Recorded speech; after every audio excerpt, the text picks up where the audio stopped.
ಆತ್ಮೀಯ H16 news ಅರ್ಥಾತ್ ಸೀತಾರಾಮ್ ನ್ಯೂಸದ ವೀಕ್ಷಕರೇ, ನಾನು ನಿಮ್ಮವ ಎಂ ಆಯುಧ ಮಲ್ಲಪ್ಪ ಜೊತೆ. ತಾವು ಈಗ ಸುದ್ದಿಗಳ ಲೋಕಕ್ಕೆ ಎಂಟ್ರಿ ಹೊಡಿತಾ ಇದ್ದೀರಿ. ಈ ಸುದ್ದಿಗಳನ್ನು ಪ್ರತಿಯೊಂದು ನೋಡೋ ಜೊತೆಗೆ ನಿಮ್ಮ ಅಭಿಪ್ರಾಯಗಳನ್ನು ಹಚ್ತಾ ಇರಿ. ಯಾಕಂದರೆ ಈ ಸುದ್ದಿಗಳು ನಿಮಗಾಗಿ, ನಿಮ್ಮ ಬದುಕಿಗಾಗಿ, ನಿಮ್ಮ ವೈಚಾರಿಕೆಗಾಗಿ, ನಿಮ್ಮ ತಿಳುವಳಿಕೆಗಾಗಿಯೂ ನಿಮಗೂ ಗೊತ್ತು. ಜೊತೆಗೆ ನಮಗೂ ನಿಮ್ಮೊಂದಿಗೆ ಇದೊಂದು ಮಾತಾಡುವಂಥ ಜೊತೆಗೆ ಸುದ್ದಿಗಳನ್ನು ಬಿಡುವಂಥ ಕೆಲಸ. ಈ ಕೆಲಸದಲ್ಲಿ ನಾವು ನಿಮ್ಮೊಂದಿಗಿದ್ದೀವಿ ಅಂತ ಹೇಳ್ತಾ ನೋಡ್ತಾ ಇರಿ ಸುದ್ದಿಗಳನ್ನು.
ಪ್ರತಿಯೊಂದು ಸಾಮಗ್ರಿ ಮೇಲೂ ಸಹ ಕೆಇಬಿನ ಹೆಚ್ಚಿಸಿದ್ರಿ. ಪ್ರತಿನಿತ್ಯ ಸರ್ಕಾರಿ ಸವಲತ್ತುಗಳು ಮೇಟಿ ಹೋರಾಟಕ್ಕೆ, ಸನ್ಮಾನ್ಯ ವಿಜೇಂದ್ರ ಅವರ ಹೋರಾಟಕ್ಕೆ, ರೋಷಕ್ ಅವರ ಹೋರಾಟಕ್ಕೆ, ಗೌಡರ ಹೋರಾಟಕ್ಕೆ, ಭಾರತೀಯ ಜನತಾ ಪಾರ್ಟಿ ಹೋರಾಟಕ್ಕೆ.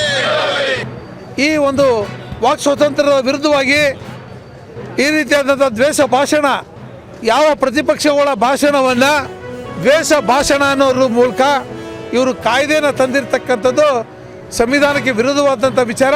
ಅದಕ್ಕೋಸ್ಕರ ಭಾರತೀಯ ಜನತಾ ಪಾರ್ಟಿ ಕರ್ನಾಟಕ ರಾಜ್ಯದಲ್ಲಿ ನಮ್ಮ ರಾಜ್ಯಾಧ್ಯಕ್ಷ ಆಗಿರ್ತಕ್ಕಂಥ BS ವಿಜೇಂದ್ರ ಅವರ ನೇತೃತ್ವದಲ್ಲಿ, ಆರ್ ಅಶೋಕ್ ಅವರ ನೇತೃತ್ವದಲ್ಲಿ ಕರ್ನಾಟಕ ರಾಜ್ಯದ 224 ವಿಧಾನಸಭಾ ಕ್ಷೇತ್ರದಲ್ಲೂ ಸಹ ಹೋರಾಟವನ್ನು ನಾವು ಮಾಡ್ತಾ ಇದ್ದೇವೆ.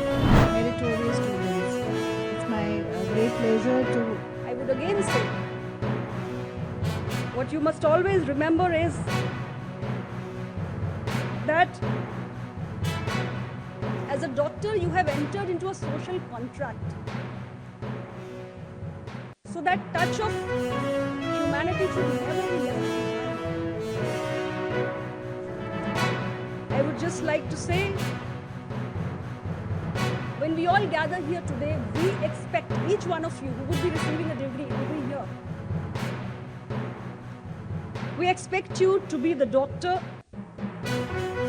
who listens when others rush. We expect you to be the healer who comforts when medicine has no cure. And we expect you to be the leader who stands for integrity and justice in a changing world. With this, I wish you all very successful journey. May you carry forward the legacy of this great institution with immense pride wherever you go, wherever you serve. The nation has great expectations from you, and I hope you will continue to serve the society and serve humanity with all compassion in your heart and skills in your hands.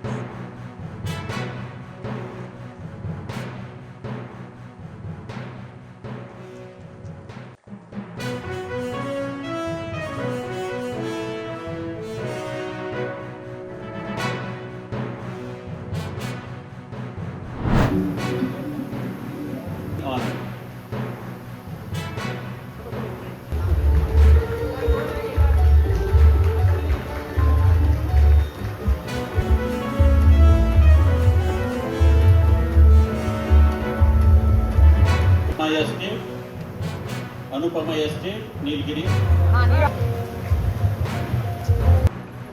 ASR district Andhra ಪ್ರದೇಶದಿಂದ ಬಂದಿರುವವರು ಅಂತ ನಮ್ಮ director research doctor Senthil. ಇನ್ನೇನು coffee ಬೆಳೆಯನ್ನು ಕೀಳಬೇಕು, ಕೆಲವು ಹವಾಗುಣದ ವೈಪರೀತ್ಯಗಳಲ್ಲಿ coffee ಬೆಳೆ ನಿಮ್ಮ ಕೈಗೆ ದೊರಕತಕ್ಕಂಥದ್ದು ಹಲವಾರು ವಿಜ್ಞಾನಿಗಳು ಹಲವಾರು ರೀತಿಯ ಸಂಶೋಧನೆ ಮಾಡಿರ್ತಕ್ಕಂಥವರು ಈ ಸಭೆಯಲ್ಲಿ ಕಾಫಿ ಬೆಳೆಗಾರರ ಆರ್ಥಿಕ ಶಕ್ತಿಯನ್ನು ವೃದ್ಧಿ ಮಾಡಲಿಕ್ಕೆ ಮತ್ತು ಉತ್ತಮವಾದಂಥ ಕಾಫಿ ಬೆಳೆಯನ್ನು ಬೆಳೆಯತಕ್ಕಂಥ ನಿಟ್ಟಿನಲ್ಲಿ ಹೊಸ ಸಂಶೋಧನೆಗಳ ಮುಖಾಂತರ ಕಾಫಿ ಬೀಜವನ್ನು ಸಂಶೋಧಿಸಿ ನಮ್ಮ ರೈತರಿಗೆ ಸರಬರಾಜು ಮಾಡ್ತಕ್ಕಂಥದ್ದು ಈ ಸಂಸ್ಥೆಯಿಂದ ಈಗಾಗಲೇ ಅವ್ರು ಹೇಳ್ತಕ್ಕಂಥ ರೀತಿಯಲ್ಲಿ ಬಹಳ ಗಂಭೀರವಾಗಿ ಸೂಕ್ಷ್ಮವಾಗಿ ನಾವು ಈ ಸಂಸ್ಥೆಯಿಂದ ಕೆಲಸ ಮಾಡ್ತಾ ಇದ್ದೇವೆ. ಯಾವ ದಿಕ್ಕಿನಲ್ಲಿರುತ್ತೆ ಅಂತ ಈ ಮಾತುಗಳಲ್ಲಿ ಬಹುಶಃ ನಿಮಗೆ ಅರ್ಥ ಆಗ್ಬೋದು ಅಂತ ನನ್ನ ಭಾವನೆ. ಒಂದು ತಿಳ್ಕೊಳ್ಳಿ, ಇಂತಹ ಕಾರ್ಯಕ್ರಮಗಳು ದೆಹಲಿ ಮಟ್ಟದಲ್ಲಿ ಆಗುತ್ತೆ. ದೆಹಲಿ ಮಟ್ಟದಲ್ಲಿ ಬಿಸ್ನೆಸ್ ಏನು ಮೋಟಿವೇಶನ್ ಇರುತ್ತೆ, ಬಿಸ್ನೆಸ್ ಅವಕಾಶಗಳಿರುತ್ತೆ, ಈ ಕಾರ್ಯಕ್ರಮಗಳು ಅಂತಲ್ಲಾಗುತ್ತೆ.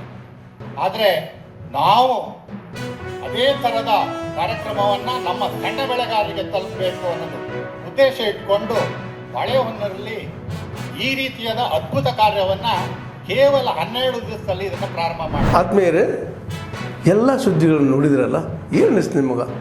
ಇದರಲ್ಲೇ ನಿಮ್ಗೆ ಲೈಕ್ ಆಗಿರ್ಬೋದು, ಡಿಸ್ಲೈಕು ಆಗಿರ್ಬೋದು, ಕಾಮೆಂಟ್ ಬೇಡಪ್ಪ ಅಂತೂ ಅನಿಸಿರ್ಬೋದು, ಕಾಮೆಂಟ್ ಮಾಡಬೇಕಪ್ಪ ಅನಿಸ್ಬೋದು, ಶೇರ್ ಮಾಡಬಾರ್ದಪ್ಪ ಅನಿಸಿರ್ಬೋದು, ಅದು ಮಾಡಬೇಕು ಅನಿಸಿರ್ಬೋದು. ಏನಾದರೂ ಆಗಲಿ ಶೇರ್ ಮಾಡ್ತಾಯಿರಿ, ಈ ನ್ಯೂಸ್ಗಳನ್ನ ಹಂಚ್ತಾ ಇರಿ, ಜೊತೆಗೆ ಇದಕ್ಕೆ ಸಬ್ಸ್ಕ್ರೈಬ್ ಆಗ್ತಾಯಿರಿ ಅಂತ ಹೇಳ್ತಾ H16 ನ್ಯೂಸ್ ಅರ್ಥಾತ್ ಹೇ ಸೀತಾರಾಮ್, ಇದು ಸತ್ಯದ ಕೈಗೆ ನಡಿ. ವಂದನೆಗಳು.